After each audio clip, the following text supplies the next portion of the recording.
ابو رافع وی د يهوديانو د طرف نه را روانو ما را لګرم چې ورسته وګوره دا محمد څوک دی رالم ما زړه کې ډیر اشکالات لرل چې ام قتل او مسجد نبوي ته راننوتم او د نبی اسلام چهره مبارکه مې ولیده نو بې اختیار شوم القي في قلب ایمان الله ډایرکټ د هغه په لیدو باندې زما زړه د ایمان نه ډک چې رالم ما ته پوښتنه ونه کړې شه ابو رافع وی چهره مې د جانان ولیده لاسونه مې دی خوا کړ کلمه مې وویله او غلام شم د نبي اسلام صرف په چهره باندې مسلمان شم ابو رافع وی عبدالله ابن سلام وی په چهره باندې مسلمان شم چې چهره نبی اسلام مبارک ما تاسو ته د چهره د تصویم نبی اسلام مبارک یو پیرا بار روت سیر او سیاح له نو یو قافله راغلی و پړ اچولو موضوع خو بد نه لګیږي کنه نن عجیبه موضوع ما محترم بد خو نه لګیږي زم ابم ډیر بدبختی چې بد په باندې لګیږي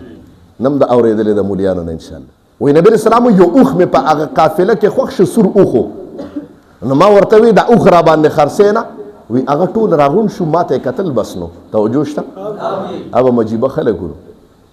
ابا سم منور خلکو چې د جانان چهره ته مې کت ابا سم مبارک خلک محترم کله کله تصورات کوم چې صحابه بس عجیبه او بختور خلکو چې نبی اسلام مبارک پکې منځ کې ګرځیده را ګرځیده وی نبی اسلام مبارک چې د حضرت ابو بکر په غیږ کې سر ایخی و پروت و سینې پکې ایخی و نو عطا الله شاه بخاری رحمت الله علیه خپل تخیلاتو کې ویم وی ګویا چې الله وته د ابو بکر د غیږې نه راحل جوړ کړی دی او د جناب محمد رسول الله ثابت قرآن د چهره ثابت قرآن دی لکه قرآن چې د ابو بکر په راحل او په غیږ کې پروت سبحان الله یو قرآن ماویدار چې مصحفونه کې او یو قرآن به د مسجد نبوي او د مکې مکرمه په کوڅو کې ګرځید جانان مې ترې نه مراد دی محترم وی اوخ مې اغسته دی ټولو ما ته کتل اوخ مې تر ما وی زه خو اسې په چکر روتم خو پیسې نشته را سره نو اوخ مې را ما وی تاسو ودرېږئ زه پیسې راوړم نو ټولو راته مهار د اوخ حواله روان شوم ترېنه چې د مخې نه پناه شوم د قافله وی یو بل ته وی چې الکه دا کس تاسو پیژنده یو بل ته وی تا پیژنده هغه یو ته وی قسم د ما خو شونډو مبارکو ته کتل ابل ته قسم د ما سترګو ته کتل وفي عینیه دعج وفي عینیه دعج ما خو سترګو ته کتل غټ سترګو والو وفي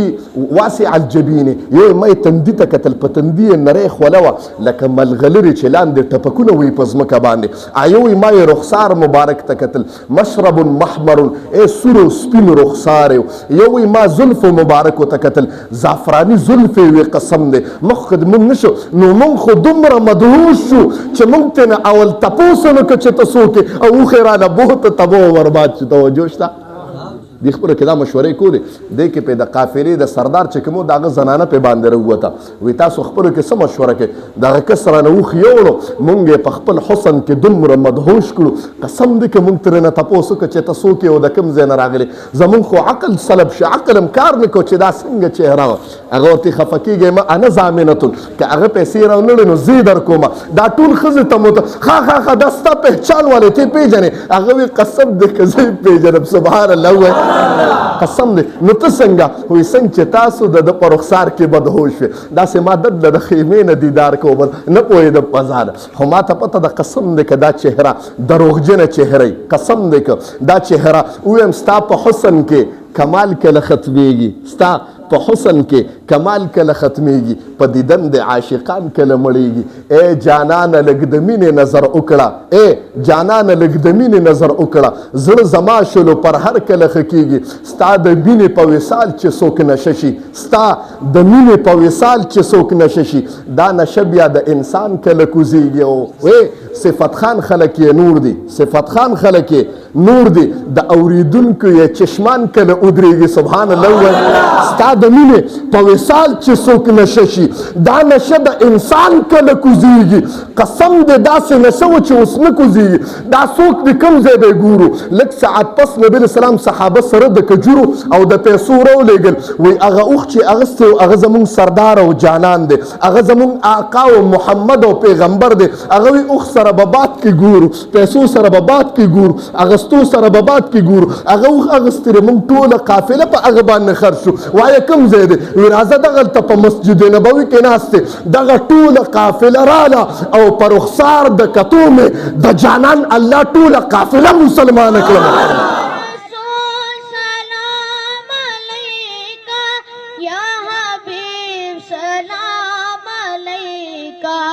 سلام